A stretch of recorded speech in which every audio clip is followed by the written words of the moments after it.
사도행전 9장 19절로 31절까지입니다.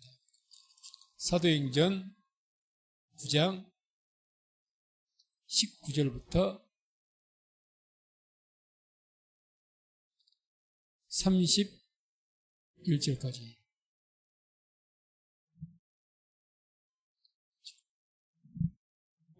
함께 말씀하도록 합니다. 음식을 먹으며 강건하여지니라.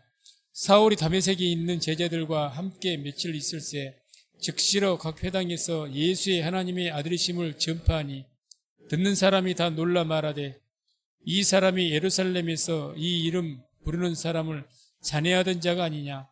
여기 온 것도 저희를 결박하여 대제사장들에게 끌어가고자 함이 아니냐 하더라. 사울은 힘을 더 얻어 예수를 그리스도라 증명하여 다메섹에 사는 유대인들을 굴복시키니라. 여러 날 지남에 유대인들이 사울 죽이기를 공모하더니 그 계교가 사울에게 알려지니라.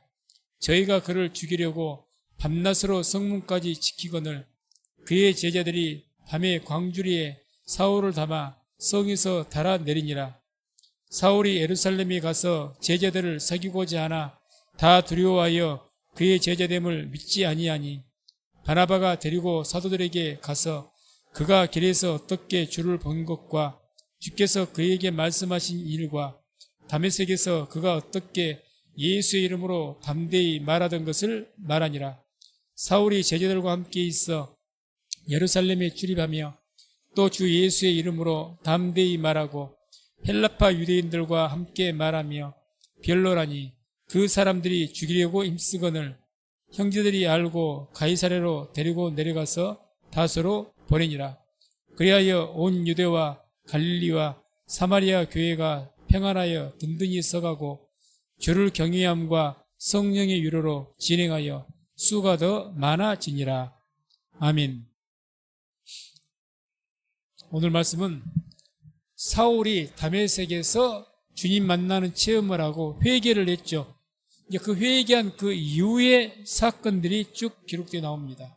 그래서 그 내용도 어떤 내용이 나오면 먼저는 이 사울이 회개한 뒤에 이 다메섹이라는 곳으로 갔죠. 예루살렘에서 다메섹은 다른 나라입니다. 다른 나라인데 아무튼 그 다메섹이라는 곳까지 가가지고 가다가 길가에서 예수님 만난 체험을 했고 그리고 다메섹에 갔죠. 예수님 만난 뒤에 이게 눈이 안 보이는 가운데 가서 아나니아라는 그 제자를 만나고 아나니아가 안수하니 눈에서 비늘이 떨어졌고 그래서 3일간을 회개 기도를 했고 이렇게 해서 회개를 했습니다. 이제 그 이후의 사건들을 쭉 이야기합니다. 그런데 먼저 이 사울이 가자마자 그 다메섹에서 복음을 핍박하러 갔던 교회를 핍박하러 갔던 이 사울이 복음을 전하게 됩니다. 즉시로. 그 내용이 19절에서 22절까지 쭉 나오는 내용입니다.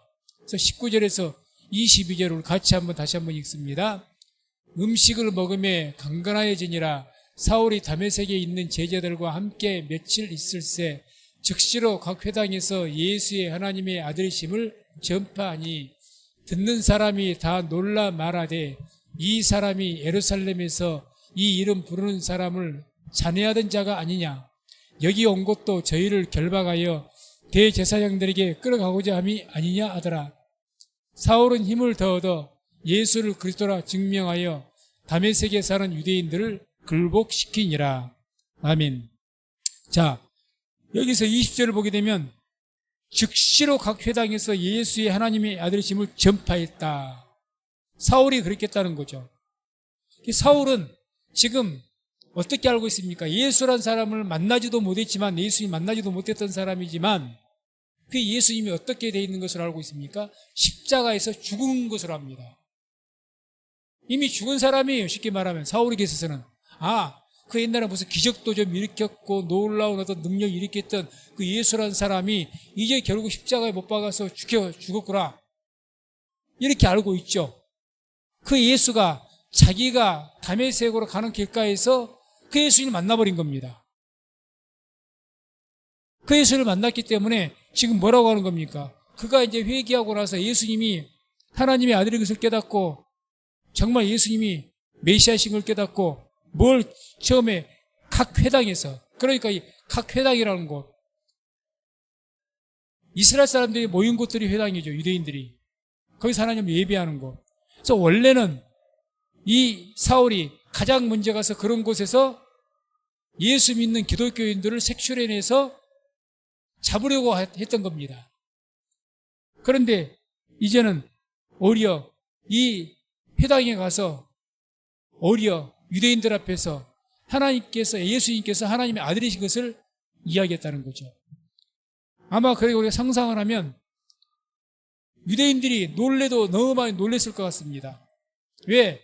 사울이 일반적으로 그냥 보통으로 교회를 핍박하거나 일반인처럼 그렇게 행동했던 사람이 아니라 누구보다도 가장 앞장을 서서 교회를 핍박했고 이 예수님을 핍박했던 사람이에요. 그런 걸로 이미 정평이 나 있는 사람이고 그 열심히 지나쳐서 예루살렘에 거하는 그 교회만 성도들만 핍박한 것이 아니라 제사장들에게 공문, 오늘 같은 어떤 비자를 신청해서 거기에서 공문을 가지고 외국에까지 가서 거기에서까지 예수 믿는 사람을 잡으려고 체포하려고 갔던 사람이고, 그렇게 거기에 있는 유대인들도 이미 보고를 받았을 겁니다. 아, 사울이라는 사람이 가니까 왜 온다고 지금 연락이 옵니까? 이 사람이 가서 거기에 너희들이 골치로 앓고 회당에서 유대인들이 골머리를 앓고 있는 그 예수 믿는 자들, 이 사람들을 잡으러 오니까 협조해라. 아마 이런 연락을 받았겠죠. 그렇게 알고 있는 이 사울이 우리 회당에서 잡기는커녕 본인이 예수를 하나님의 아들로 증거한다는 거죠. 그러니까 이제 발칵 뒤집어진 거죠. 아, 이 사람이 즉 이 예수 믿는 사람들을 잡으러 온 사람이 아니냐 하고 발칵 뒤집어진 겁니다. 그래서 가장 먼저 우리가 중요시 여길 것은 회개했던 이 사울이 가장 먼저 하나님에 대한 신앙, 예수님의 신앙 고백을 하는데 무엇부터 고백했냐? 예수님이 하나님의 아들이신 것을 먼저 고백했다는 이야기입니다. 예수님이 하나님의 아들이신 것은 예수님께서 유대인들에게 그렇게 내가 하나님의 아들이라고 이야기했을 때 유대인들이 그것을 가지고 신성모독이라고 예수님을 죽이려고까지 했습니다. 그 자리에서. 가장 민감한 상황이죠. 자기가 보기에는 인간일 뿐이에요. 근데 인간이 하나님이라고 하니까 하나님의 아들은 곧 하나님을 의미하는 거니까. 그러니까 예수님께서 내가 하나님의 아들이라고 이야기했을 때 유대인들이 그 말을 듣고 예수를 죽이려고 했거든요. 신성모독으로 얘기해서. 근데 지금 이 사울이 그렇게 교회를 핍박했던 사울이 가장 먼저 입을 열고 예수님에 대한 고백을 했는데 그 고백의 내용이 첫 번째가 뭐냐? 예수님이 하나님의 아들이시라는 것. 고백했다는 겁니다. 이건 굉장히 의미가 있는 이야기죠. 그래서 우리가 정말 복음에 대해서 예수를 믿고 예수님에 대한 그 신앙에 대해서 온전한 사람들은요, 신앙이 온전한 사람은 가장 먼저 고백이 되어지는 것이 예수님은 하나님의 아들이신 것을 먼저 고백하게 되어 있습니다. 예수님 하나님의 아들이신 것. 베드로가 주는 그리스도시요 살아계신 하나님의 아들이시로소이다. 가장 먼저 고백하게 되어 있는 거예요. 가장 먼저. 그래서 요한 1서 2장 22절을 보게 되면 이런 말씀이 나옵니다. 요한 1서 2장 22절 함께 읽습니다. 거짓말하는 자가 누구냐? 예수께서 그리스도이심을 부인하는 자가 아니뇨. 아버지와 아들을 부인하는 그가 적 그리스도니. 그래서 앞으로 적 그리스도를 복음을 대적하는 자가 나타날 것인데 그 복음을 대적하고 예수님을 대적할 자가 누구냐? 그게 바로 아버지와 아들을 부인하는. 그러니까 이 말은 무슨 말이냐? 예수님께서 하나님의 아들이신 것, 예수님이 아버지가 되시고 그 아들이 예수님인 것, 이 관계를 부인해버리는 것, 이게 적그리스도다. 이렇게 명백히 성경은 기록합니다. 그래서 앞으로도 우리가 볼 때 잘못된 신앙이 고백할 때 예수님이 하나님의 아들이시다. 다시 말해서 예수님이 하나님이십니다. 이것을 예수님의 신성이라고 하죠. 신성. 이걸 부인하면, 그러니까 유대인들은 지금도 뭐라고 합니까? 다른 어떤 안식일 교회나 이단 교회에서 그런 교회들이 많죠. 그런 잘못된 이단들이 많죠. 예수님을 선지자로는 여겨도 하나님의 아들로는 여기지 않습니다. 지금도 그러죠. 그러니까 분명히 명백하게 그것은 잘못된 신앙이라는 것, 성경이 증거를 하고 있습니다. 그 다음에 이제 22절 보게 되면 또 이 사울이 뭐라고 예수를 증거했느냐. 22절에 이런 내용이 나옵니다. 예수를 그리스도라 증명하여 다메섹에 사는 유대인들을 굴복시키니라. 예수를 누구라고 증명해요? 그리스도란 말은 다른 말로 하면 메시아, 히브리어로 메시아나 그리스도나 똑같은 뜻이라고 있습니다. 기름 부음 받은 자. 그래서 구원자라는 뜻을 갖고 있는 뜻이 그리스도고 또는 히브리어로 메시아고 똑같은 내용이라고 있습니다. 메시아라는 이야기죠. 메시아. 우리가 그토록 기다렸던 메시아다. 우리의 구원자이시다. 이걸 어떻게 했다고 합니까? 증명했다는 거죠. 증명했다. 자, 예수님이 메시아이신 것을 어떻게 증명을 했을까요? 성경에는요, 언젠가도 제가 설교에서 그런 설교를 했습니다만, 예수께서 이 땅에 메시아로 오실 것, 그래서 예수님의 탄생, 메시아의 탄생 시기, 베들레헴, 어디서 탄생하실 것인가? 언제 탄생하실 것인가? 동정녀로 탄생하시고, 또 이 땅에 오셔서 고난받으실 것이고, 제자에 대한 배반을 받게 될 것이고, 그런 메시아가 이 땅에 오시게 되면 탄생 시기와 또 출생 시기, 어떤 장소, 모든 그 메시아가 이 땅에서 있어질 일들을 다 성경에 기록되어 있었죠. 그게 예언되어 있는 거죠. 예수님이 십자가에서 운명하시면서도 포도주를 딱 드시고 나서 하신 말씀에 뭐라고 말합니까? 내가 다 이뤘다 그럽니다. 뭘 이뤘다는 걸까요? 성경에서 예수님 오실 메시아에 대해서 성경 곳곳에 예언이 되어 있는데 그 예언대로 다 이루셨다는 거죠. 그게 다 이뤘다는 겁니다. 다 이뤘다. 모든 성경에서 예수님에 대해 예언되어진 내용들이 다 이루어진 거죠. 그래서 그러한 성경들, 이 사도 바울은 성경 박사 아닙니까? 쉽게 말하면.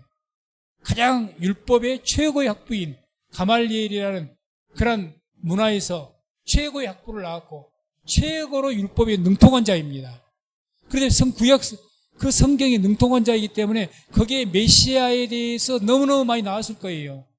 이제 다메섹에서 예수님 만나고 눈에 비늘이 벗겨지면서 영적인 영안이 열리기 시작하고 그 복음에, 그 율법에, 구약 성경에 모세의 수건이 덮였는데 이게 벗겨진 거죠. 사울이 벗겨지다 보니까 거기에서 우리에게는 지금은 신약 성경과 구약 성경 나눠지면 옛날에 구약 성경밖에 없었죠. 이 성경에서 모든 성경의 내용들이 예수님에 대해서 증거되었다는 것이 드디어 바울이 깨닫게 된 거죠. 이 성경 조목조목 박사니까 성경에 대한 이 예수가 왜 메시아냐, 왜 성경에서 말한 메시아냐, 봐라 성경대로 언제 태어나셨고 동정녀로 탄생하셨다고 예언되어 있는데 동정녀로 탄생하셨고 어떻게 죽으셨고 어떤 고난 받으셨고 이런 것들을 다 이야기했을 겁니다. 다. 성경 가지고 증명을 하니 유대인들이 뭐라고 이야기하겠어요? 아무리 감정적으로 예수가 믿고 교회가 미워도 성경을 들고 이야기하는데 성경을 들고 반박할 수가 없죠. 그러니까 그들이 굴복을 한 겁니다. 굴복을 하는 거죠. 유대인들이 어떤 사람들인데 굴복을 합니까? 굴복 안 하죠. 근데 성경을 들고 이야기하니까 유대인들의 신앙은요, 아주 그 율법에 대해서는 순교 정신을 가지고 있습니다. 그런 사람들이 쉽게 신앙을 굴복한다고요? 그럴 수가 없죠. 그런데 성경을 가지고 이야기하니까 자기들이 본 성경, 그 성경에 명백히 이야기해주고 거기에서 성경을 통해서 메시아에 대해서 깨닫게 되니까 할 말이 없는 거죠. 할 말이 없는 겁니다. 그래서 우리들도 이 신앙이 말씀 성경에 대해서 우리의 신앙이 확실하게 바로 잡아져야 우리의 신앙이 흔들리지 않고 우리의 신앙이 힘 있는 겁니다. 누가 우리에게 너 예수를 믿어. 또는 이단들이 우리가 유혹할지라도 하나님 말씀에 깨어 있어야 성경을 가지고 그대로 물리칠 수가 있는 거예요. 말씀을 제대로 알지 못하면 당하죠. 말씀을 제대로 깨닫지 못하면 무지하면 당하게 돼 있는 거예요. 무지하면. 사람이 신앙생활하는 것이 하나님 말씀이 기준이고 그 말씀대로 우리가 살아야 되는데 그 말씀을 제대로 모르니까 그러면 어떻게 신앙생활, 내 감정상 그렇게 신앙생활 하다 보면 말씀에 깨있지 못하면 결국 어떻게 되죠? 사단이 침투 안 하면 좋은데 마귀가 교묘하게 들어오거든요. 미혹합니다. 이단이 미혹을 합니다. 그러니 넘어가죠. 오늘도 제가 어떤 두 목사님을 만나고 이제 교제하면서 식사하면서 이야기했는데 한 여자 목사님이 그래요. 옛날에 초창기 신앙 때 신천지를 만났던 이야기를 합니다. 신천지. 그래서 못 모르고 그때 신천지가 처음 신천지라는 이름이 없을 때 무료 성경 신학교부터 신천지가 시작됐어요. 그 이후에 나도 그때 노영섭 형제 때문에 그 신천지에 빠져갖고 막 그래서 내가 같이 간다고 갔습니다. 전도사 때. 그래서 노영섭 형제를 뺐는데 이제 그렇게 그 시대에 하도 가자고 해서 갔답니다. 성경 공부를 가르쳐 준다고 그러고 그때 아이를 키웠는데 아이도 막 봐주고 그런 게 너무 잘해주니까 고마워서 갔다는 거죠. 근데 3번인가 갔는데 2번째까지는 괜찮아요. 3번째도 이야기하면서 가르치는 강사가 그러더랍니다. 뭐라고 하냐면 다 이야기는 별로 교회에서 듣는 거나 별 차이가 없더라는 거예요. 그래서 오히려 은혜를 받았다는 거죠.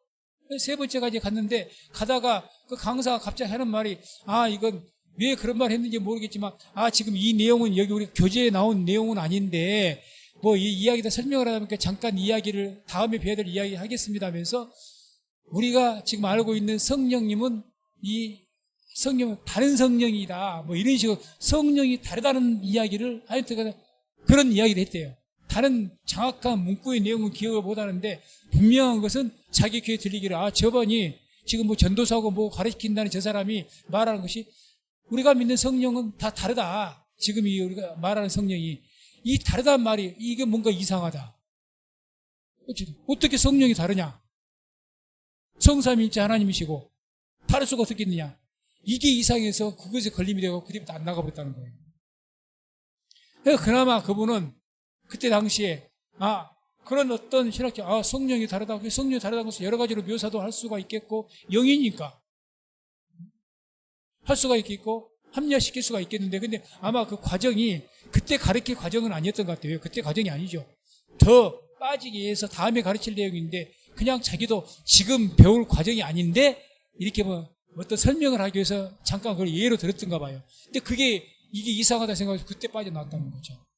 무슨 말을 하고 싶어서 제가 이 말씀을 드리느냐, 말씀에 우리가 깨어있으면 듣다가도 딱 걸립니다. 말씀에 무지하면요 그냥 빨려 들어가요. 그런가 보다. 그런가 보다 하지 모르지 아는 게 없는데. 다 그러는 거죠. 그런가 보다. 성경을 가지고 이거 좀 뭔가 이상한데? 아니야 내가 이거 알기로 이게 아닌데? 이게 나와야죠. 근데 이거 없으면은 그냥 나한테 잘해주지 뭐 애기도 봐주지 뭣도 이제 내 장사하면 장사하는 데서 막 신천지인데 우르르 몰려와가지고 밥도 먹어주고 장사도 시켜주고 너무너무 좋은데 사랑하면서 교회보다 훨씬 더 나은데 그리고 성경 가르친 것도 별 이상이 없어 보이는데 그리고 은근히가 아니라 노골적으로 싹군 목자 뭐 참목자 이야기하면서 교회의 잘못된 모습 있는 그대로 막 이야기하면서 잘못된 것만 지적을 하니 계속 그 말 들으면 어떻게 됩니까? 맞아 교회는 잘못됐어. 지금 저 있는 목사들은 뭔가 크게 잘못된 거야. 당연히 이게 들어오죠. 그래서 아무튼 우리가 말씀은 성경에서 이렇게 말씀이 곧 성령의 검이라고 이야기합니다. 이게 에베소서 6장 17절 보면 나옵니다. 에베소서 6장 17절 한번 띄워보세요. 함께 읽습니다. 구원의 투구와 성령의 검, 곧 하나님의 말씀을 가지라. 자, 이 이야기 어디에 전신갑주에서 나오잖아요.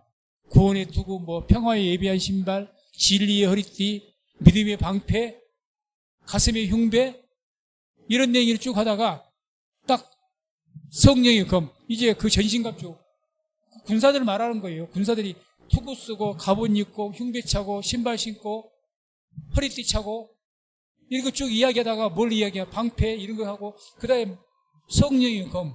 자, 이 전신갑주 중에서 다 군사를 자기의 생명을 지킬 수 있는 방어용이에요. 방패도 그렇고 투구도 그렇고 갑옷도 그렇고 다 그러잖아요.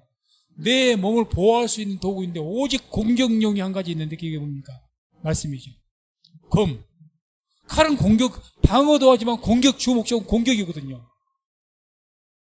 우리가 사단의 방해에 대해서 이걸 물리칠 수 있는 공격은 말씀밖에 없습니다.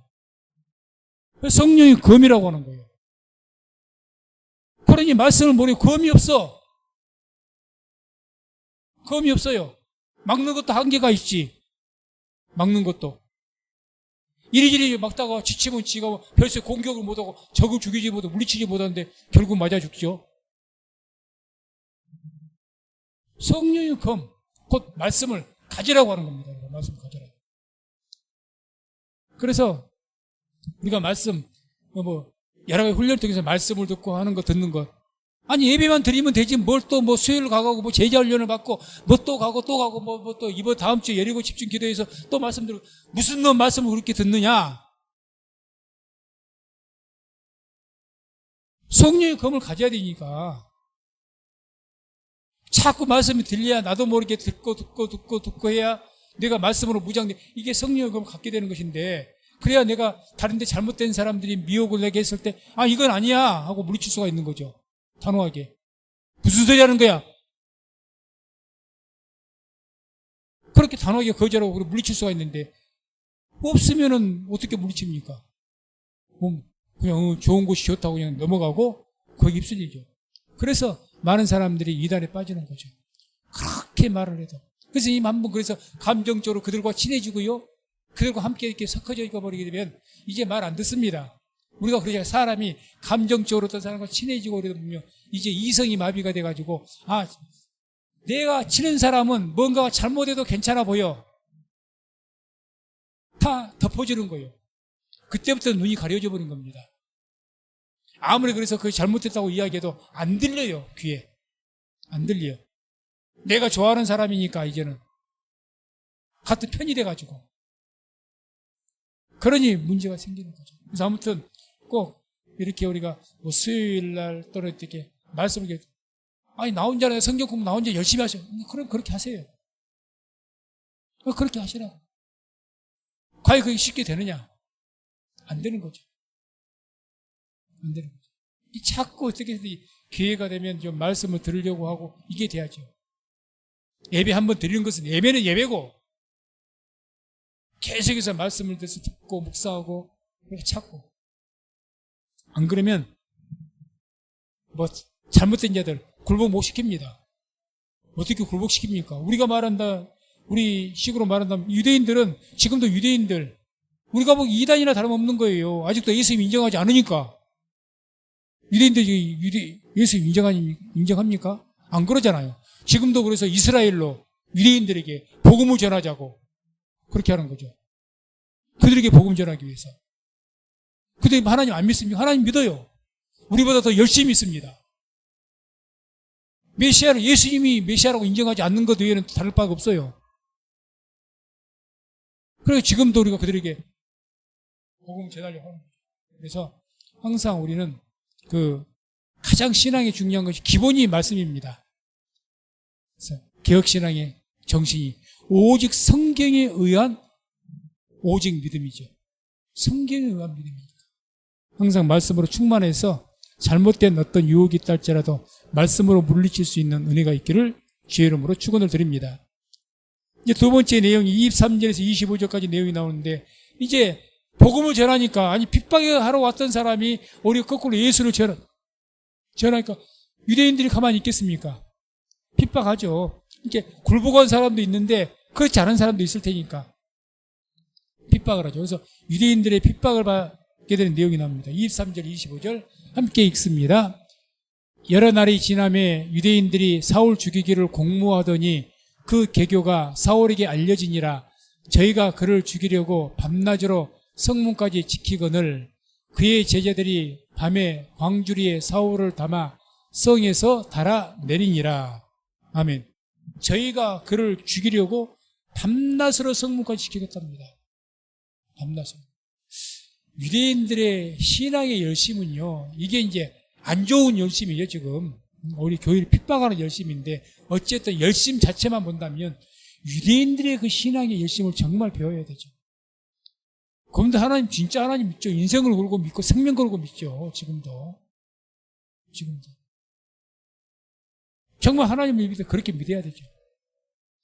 그러니까 자기들이 생각하기에 지금 이 사울이 이야기하는 게 완전 이단자, 그 이단의 교회수였던 예수, 그렇게 자기들도 여겼던 자들이 그 사람 편을 들고 그 사람의 신앙을 전하는 거예요. 그러니 이제 막 어떻게 해서든지 죽이려고 공모까지 했다잖아요. 공모. 모여갖고. 그래갖고 아주 그냥 밤낮으로 성문까지 지키고 교대 서가면서. 교대 왜? 도망갈까봐. 다메섹의 그 성에서 도망가버리면 못 잡잖아요. 못 도망가게 하려고 하는 거지. 못 도망가게. 성 안에 가다 놔야 어디 숨어 있어야 샅샅이 수색해서라도 잡을 것 아닙니까? 탈출을 못하게 하려고. 붙임을 서가면 성문이 하나겠어요? 몇 개 되겠지. 성문마다 사람들 번갈아 가면서 또 한 명, 두 명 지켜갖고 지켜집니까? 안 지키잖아요. 또 예수 믿는 패거리들이 있을 테니까 또 그들 여러 명 다치면 한두 명가 안 되니까 여러 명이서 거의 밤낮으로 하려면 그것도 보통 일이 아니었을 겁니다. 그런데 자기들 시간 내어서 그냥 막 일도 바쁠 건데 그냥 그 이단자 잡겠다고 하는 거죠. 그 열성. 그렇게 하다 보니까 이제는 25절 보면 그의 제자들이 밤에 광주리에 사울을 담아 성에서 달아내니라. 자, 이하가 핍박이죠. 지금 바울이 이제 위험하니까 이제 이 바울의 진심을 알고 회개한 진심을 알았던 다메섹에 있는 유대 그 이스라엘 그 하나님을 믿는 성도들이 어떻게 해서든 이 사울을 보호하려고 했을 것 아닙니까? 보호하려고 해서 어떻게 탈출을 시키려고 했겠죠.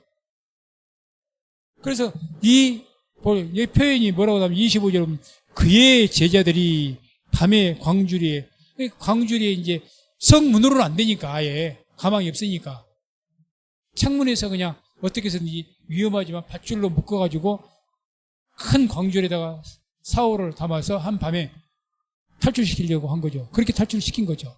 근데 여기 나오면 이제 그의 제자들, 그러니까 여기서 표현으로 보면 사울의 제자들이라는 겁니다. 사울. 그러면 이 다메섹에서 사울이 복음을 전했다고 하더니 그래서 굴복시켰다고 하잖아요. 그 굴복되어진, 그러니까 사울을 통해서 복음을 듣고 주님을 영접하게 되었던 제자들이 생겼다는 거죠. 그 제자들이 어떻게 했다는 거예요? 사울을 탈취시킨 거죠. 사울을.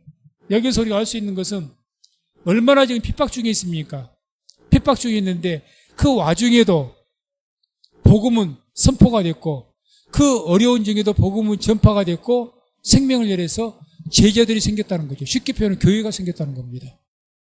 교회가. 놀랍지 않습니까? 아니 다메섹에 유대인들이 어떻게 하면 그래서 그냥 이 사울이 공문을 청해서 가기도 했지만 다메섹에 있는 유대인들도 어떻게 해서든지 이 예수 믿는 사람들 색출해 내려고 했을 거예요. 그래서 핍박 중에 있었고 숨도 못 쉬고 있는 그 상황에서 사울을 통해서, 그것도 교회를 핍박했던 사울을 통해서, 사울이 전한 복음을 통해서 제자들이 생겼다? 제자들이. 몇 명인지는 모르겠지만 몇 명이 생겨서 그건 교회죠. 교회. 하나의 교회. 다메섹에 사울 통일 때문에 또 하나의 교회가 세워진 거죠. 이 핍박 중에도. 중요한 것은 핍박 중에도 복음은 전파가 되더라는 거죠. 복음이. 그래서 실제적으로 그런 일이 있습니다. 북한에서 코로나 기간 동안에 북한이나 중국이나 묘하게 가장 핍박을 세계에서 가장 기독교인들이 핍박한 나라가 북한이죠. 북한. 최근에는 아프가니스탄이 더 그런다고 그러는데 아무튼 간에 북한입니다. 북한 1, 2위 하죠. 그런 북한이 지하교회가 계속 번창을 한다는 거예요. 계속. 정확한 통계로는 아니지만 코로나 때는 오히려 더 번창했다고 합니다. 코로나 때는 오히려 코로나 때문에 감독을 못하죠. 병이 옮길까 싶어서 관리들이 안 와버리니까 나갈 수 없도록 통제만 해버리고 그 안에서 더 번창을 했다는 거죠. 어쨌든 복음은 생명이 있어가지고 이런 핍박 중에도 하나님의 복음은 전파가 됐다는 것. 다메섹에도 우리 사울이 그렇게 핍박을 받았는데 아니 얼마나 핍박했겠어요. 그렇게 사울이 오면 이제는 이 기독교인들 다 잡을 것이다. 눈에 가시 같던 이 기독교인들 싹 잡아 색출해서 어떻게 해볼 것이라고 생각했는데 정작 바뀌었으니까 얼마나 화가 났겠어요. 그러니 사울을 죽이려고 그냥 사울만 죽이려고 했겠어요. 기독교인들 다 잡으려고 그냥 혈안이 돼 있었겠지. 근데 그 와중에 복음이 전파된 거예요. 그 와중에도. 그래서 이런 말씀 봤을 때 복음은 핍박 속에서도 더 왕성하게 자라더라는 이야기입니다. 그렇기 때문에 우리가 전도할 이유가 있는 거죠. 어떤 상황이에요. 이제 때를 얻든지 못 얻든지 너는 복음을 전하라 그랬으니까 복음은 하나님의 생명이기 때문에 이렇게 전해집니다. 그다음 세 번째 보게 되면 26절, 27절 보게 되면 이렇게 자기의 제자들이 자기를 탈출시켜줘가지고 밤에 예루살렘으로 도피를 했죠. 예루살렘으로 왔습니다. 다메섹에서 왔어요. 그런데 그 예루살렘에 있는 그 제자들, 거기에 있는 성도들이 사울을 안 믿어요. 이 사울이 누굽니까 지금? 알잖아요. 예루살렘에서 얼마나 교회를 핍박했던 사람입니까? 너무 이 예루살렘 더 잘 알죠, 사울을. 그렇게 사울이 오니까 다 안 믿습니다. 그 내용이 나옵니다. 26절, 27절 함께 읽습니다. 사울이 예루살렘에 가서 제자들을 사귀고자 하나 다 두려워하여 그의 제자됨을 믿지 아니하니 바나바가 데리고 사도들에게 가서 그가 길에서 어떻게 주를 본 것과 주께서 그에게 말씀하신 일과 다메섹에서 그가 어떻게 예수의 이름으로 담대히 말하던 것을 말하니라.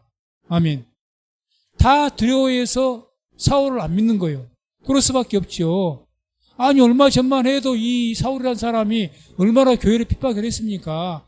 그런데 와서 이 사람이 자기가 회개했다고 그러고 했다고 그러니 자기가 직접 보지 않은 이상 어떻게 믿어요? 오늘날 같이 무슨 전화기가 있습니까? 뭐가 있어서 알 수가 있습니까? 그 먼 거리에 그것도 외국에 있었던 일을 어떻게 아냐는 거예요. 이 사람이 회개했다고 이렇게 말하고 우리가 가까워져서 우리가 어디에서 있는가? 우리가 있는 본고지 아지트를 알아가지고 급습하려고 하는 것 아닌가? 그런 걱정을 했겠죠. 다 피하는 거죠. 이렇게 했을 때 바나바라는 분이 이 바나바가 이 사울을 어떻게 알고 믿었는지 모르겠지만 아무튼 이 바나바라는 분이 앞장서서 나서서 사울의 이야기만 들었겠죠. 이 바나바가 다메섹에 갔다는 이야기는 성경에 없으니까 사울의 말을 들었을 겁니다. 또 사울과 함께 또 다른 사람이 제자가 왔는지는 모르겠지만 그 말을 듣고 사울이 다메섹에서 고백했겠죠. 내가 이렇게 예수님 만났다. 그 이야기를 간증을 했을 것이고 그리고 또 그 다메섹에서 내가 이와 같이 복음을 전했다. 이런 이야기를 들은 거죠. 이야기 듣고 바나바가 그것을 믿고 앞장서서 다 사도들도 피해버리니까 베드로, 요한 이런 사도들도 사울 안 만나려고 괜히 저 사람 만났다가 잡히면 어떻게 됩니까? 안 만나려고 피하고 있는데 이 바나바가 앞장서서 사울을 데리고 다니면서 오해를 풀고 이 사울이 진실로 예수를 믿었다는 사람인 것을 자꾸 이렇게 변호해주고 이야기해줘서 소통을 하게끔 만든 겁니다. 이 바나바는 대단한 분이죠. 바나바는. 결과적으로 이야기하면 사울이 위대한 사도 바울이 될 수 있었던 그 저변의 가장 큰 공로자가 누구냐? 바나바입니다. 바나바. 그래서 저는 개인적으로 사울보다 더 위대한 분을 바나바로 봅니다. 하나님이 일은 더 많이 했죠, 사울이. 하나님이 일은 훨씬 더 많이 했지만 저는 개인적으로 바울보다 위대한 분이 바나바예요. 이것뿐만입니까? 다소에 있을 때 다소에 있었던 이 바울을 불러다가 안디옥에서 선교사로 파송을 해서 1차 선교여행 때 바울과 자신 바나바가 같이 갔잖아요. 그러니까 어떻게 보면 목회자로서 영적인 스승 역할을 했던 사람이 바나바죠. 바나바. 한 사람의 종을 세운다는 것. 한 사람의 종. 바나바가 많은 사람 얼마나 전도했는지는 모르겠지만 많이 전도했겠죠. 전도한 것도 귀한 일이지만 한 사람의 종을 자기가 앞장 희생해서 헌신해서 세웠더니 위대한 바울이 되어버린 겁니다. 우리도 지금 신학생들을 섬기자고 신학생 후원합시다 이렇게 하고 있습니다. 우리가 정에서 세우고 있는 그 신학생이 필리핀에서 다음에 5년의 과정을 마쳐서 어떤 사역을 할지 우리가 어떻게 알겠습니까? 그 한 사역자가 필리핀 전역을 연결을 흔들어 버릴 수 있는 그런 사역자가 될 줄 어떻게 알아요? 실례로 이런 일이 있었습니다. 어느 그 경기도 먼 곳에 요양원이 하나 있는데요. 이게 실제 있었던 일입니다. 제 책에서 읽었으니까. 거기서 어떤 요양원에서 어떤 할머니가 약간 치매기가 있는 할머니가 그때 조영규 목사님이 TV에 기독교 TV에 틀어놨던가 봐요. 나오니까 설교도 나오고 그때마다 이 할머니가 하는 말이 간호사가 있더니 누가 되고 상관없이 저 목사님 내가 전도했어. 저 목사님 내가 전도했어 그러더랍니다. 처음에는 그런가 보다 했대요. 치매가 약간 있으시니까. 하도 그래서 궁금해서 이 요양을 관리했던 그 직원 한 사람이 여의도 선교에 전화를 한 거예요. 우리 요양원에 이런 이름을 가지신 할머니다. 그 이름을 말하는 이름 지금 잊어버렸네요. 그 할머니 이름을 말하면 뭐요? 성함이신데 이런 할머니가 계시는데 이 할머니가 항상 조영기 목사님 옛날에 자기가 전도했다고 이야기합니다. 이게 사실인가요? 하고 물어봤대요. 이 이야기를 이제 직원이 조영기 목사한테 이야기했던 거죠. 그러니까 누구라고? 이렇게 성함을 딱 말할게요. 맞아! 그 할머니가 나한테 전도했어. 맞아. 그래 그 요양원에다가 그냥 여의도서목에서 엄청나게 재정 지원도 해주고 후원해줬다는 그 이야기가 기록되어 있더라고요. 맞아! 그 할머니가 나 전도했다고. 그 할머니가.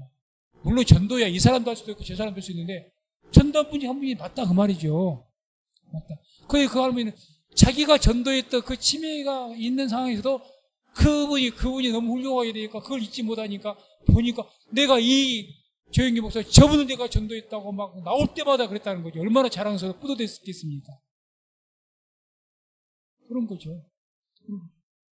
자기가 전도한 사람이 조영기 목사 될줄 누가 알았어요? 모르지. 내가 섬기고 세웠던 이 주의 종으로 하나 내가 나름대로 후원해서 섬겼는데 이분이 그냥 정말 큰 목사가 될지 어떻게 알겠어요 그것을. 근데 결과적으로 그렇게 10년 20년 뒤에 그렇게 됐다. 얼마나 뿌듯하고 하나님께서 기쁘게 보시겠습니까? 이 바나바가 그 일을 한 거예요.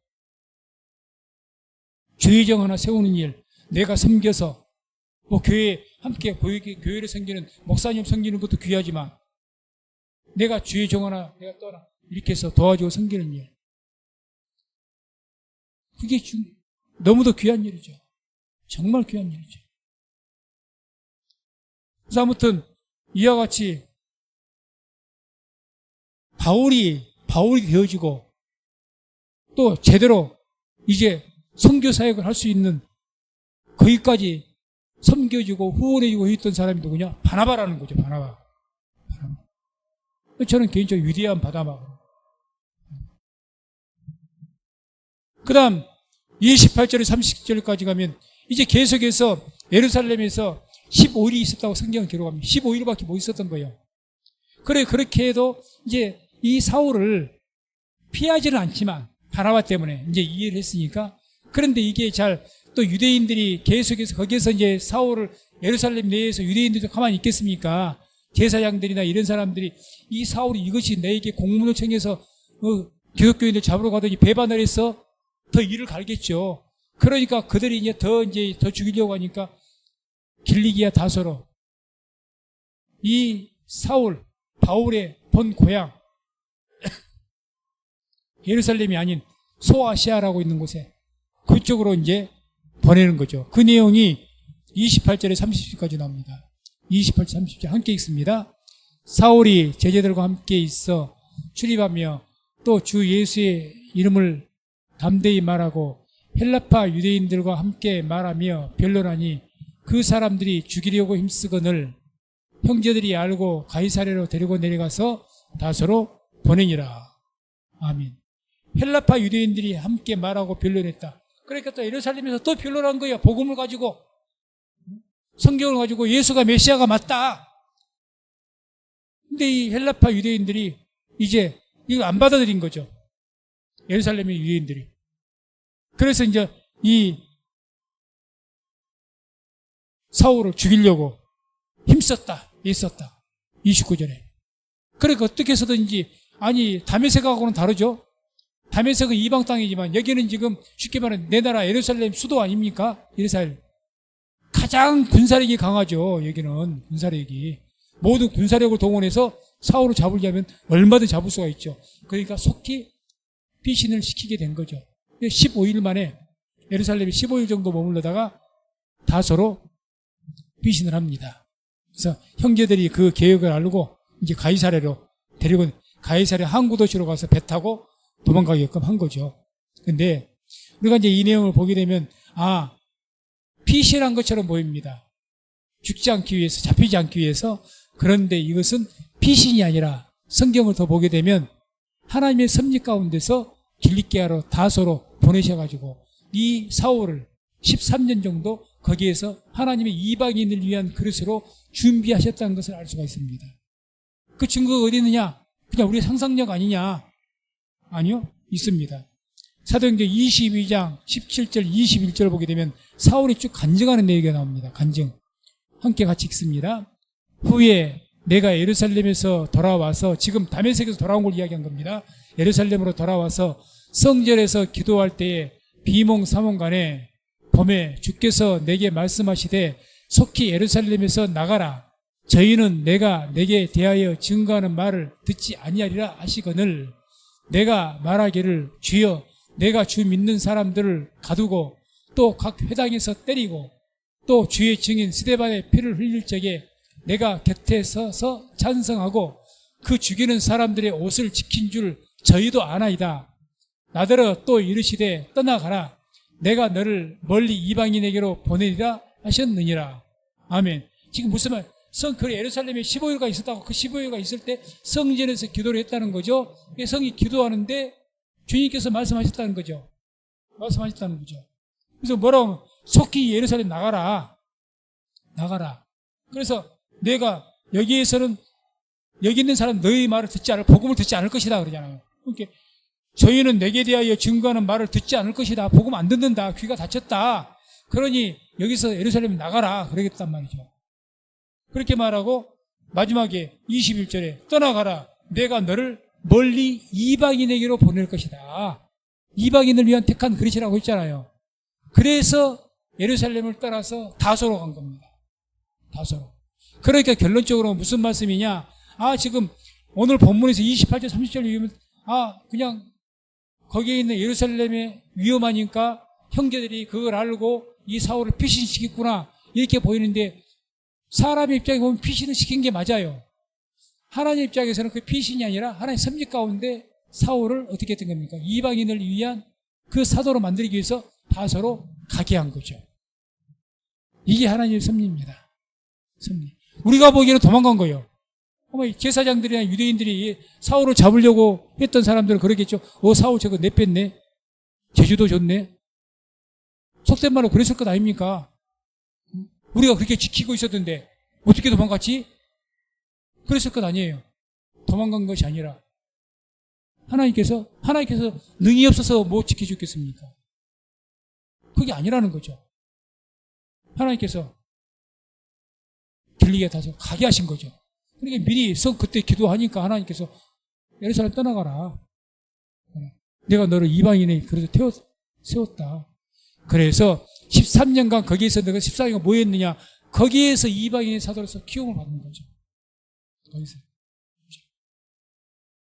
그래서 13년 뒤에 안디옥으로 바나바가 또 그때 데리러 갔죠. 그래서 바나바가 그래서 안디옥으로 데리고 와서 비로소 그때부터 이제 성경이 본격적으로 하지 않습니까? 그래서 이와 같이 하나님께서 섭리 가운데 하나님의 종을 세우시고 이렇게 하시더라는 이야기죠. 그래서 우리는 그렇게 이 섭리적으로 보게 되면 하나님께서 바나바를 사울에게 붙이신 것 같죠.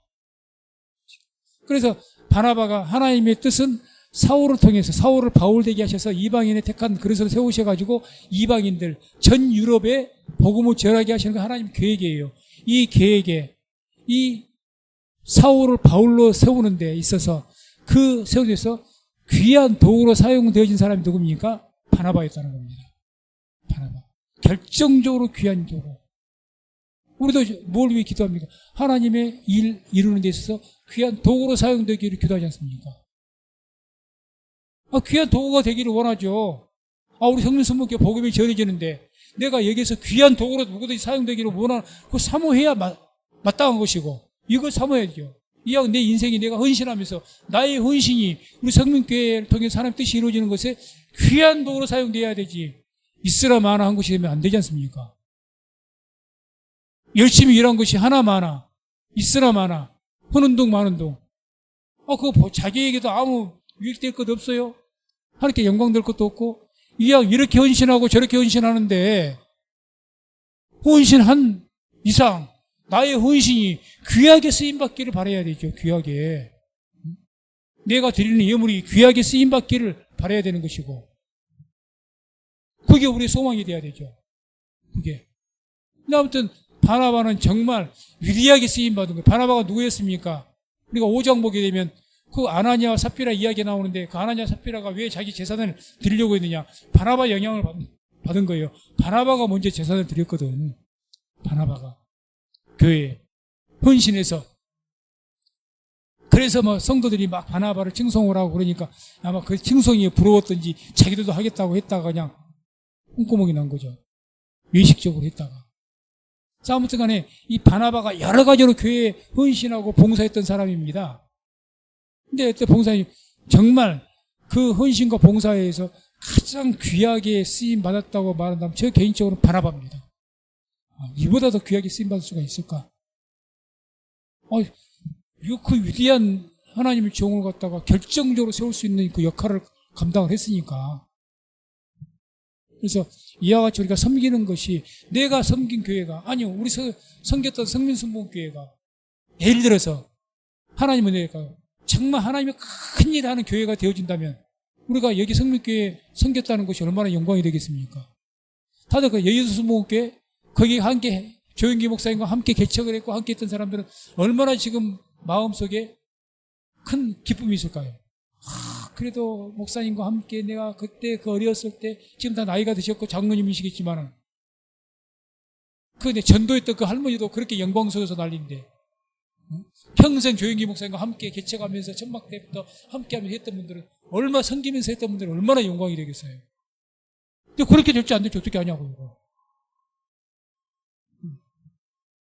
아무튼 우리가 이와 같이 하나님을 섬기는 것 우리의 섬김이 어떻게 쓰임받을지는 아무도 모릅니다.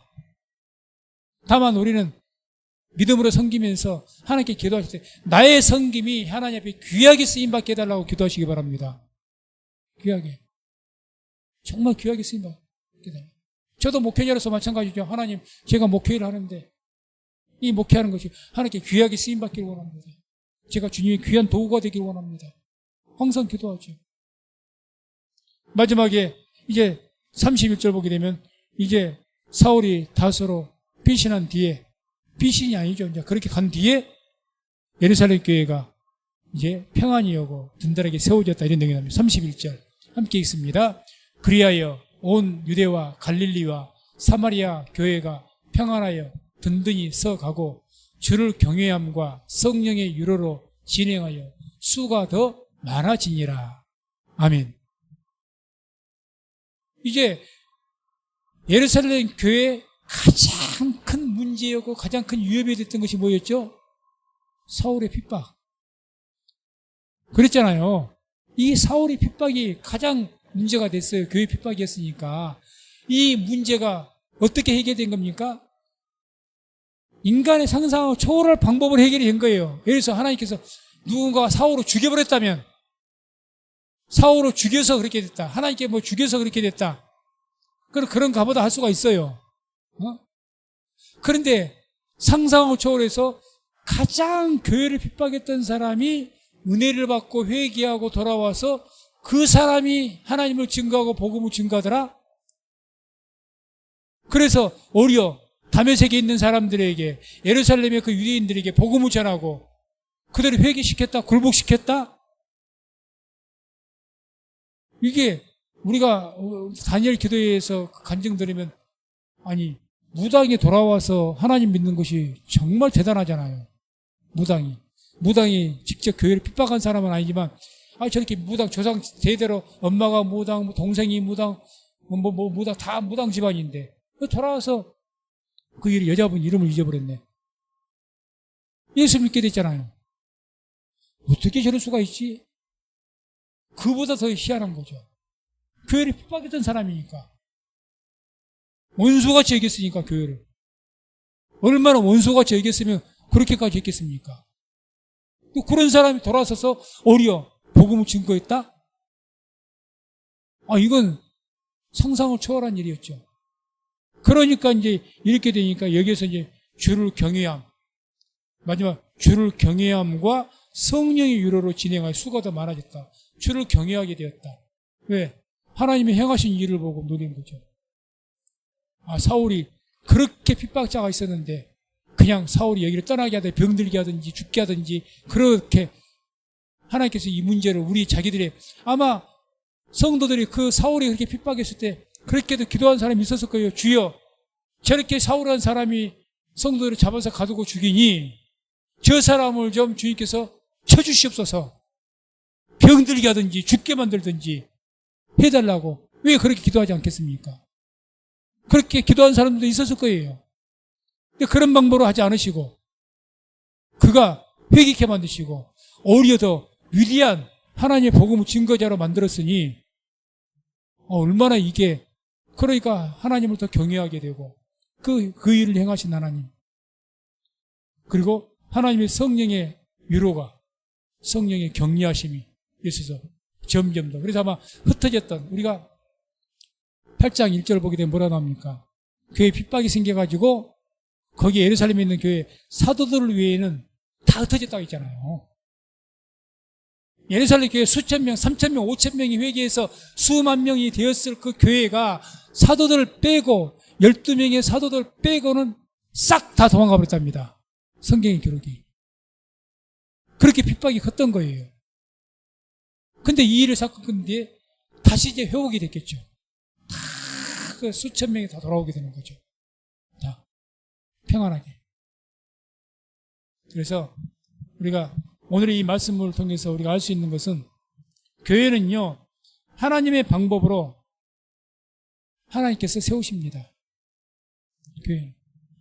교회는 하나님의 방법으로 지켜주시고 하나님의 방법으로 세우십니다. 이게 성경의 가르침이에요. 우리는 교회에 봉사하고 헌신하니까 내가 뭔가 기여를 한 게 있으면 나의 어떤 힘 때문에 교회가 세워진다고 생각, 큰 착각입니다. 나를 도구로 사용한 것 뿐이지, 내가 도구라는 것은 하나님께서, 내가 아니면 다른 사람 써요. 바나바가 하나님의 그 뜻에 순종하지 않았다면 바나바 말고 다른 사람을 세워서 바나바와 같은 역할을 해서 사울을 세우실 것입니다. 바울로. 내가 아니면 안 된다고요? 왜 내가 아니면 안 됩니까? 내 아니면 다른 사람, 복으로 쓰임받은 사람이 더 귀하죠. 자기 복을 자기가 차버린 거죠. 그래서 교회라는 것은 하나님의 방법으로 하나님께 세우십니다. 복음 전파 선교하는 것도 하나님의 방법으로 하나님께서 행하실 것입니다. 다만 귀한 것은 그 하나님이 이 일을 행하시면 내가 도구로 쓰임 받느냐 안 받느냐, 이게 중요한 거죠. 내가 쓰임 받지 못하는 것이 불행이지. 그게 하나님 앞에서 별 가치가 없는 자죠. 가치 없는 존재죠. 가치 없는. 뭔 가치가 있겠어요, 하나님 보시기에. 가치가 없는 존재가 되어버리는 거지. 그래서 항상 이런 믿음을 가지고 교회를 섬기시고 또 평생 주님 오신 날까지 교회를 섬기시고 헌신하면서 하나님께로부터 귀하게 쓰임 받는 우리 모든 성도님 되시기를 주의 이름으로 축원을 드립니다.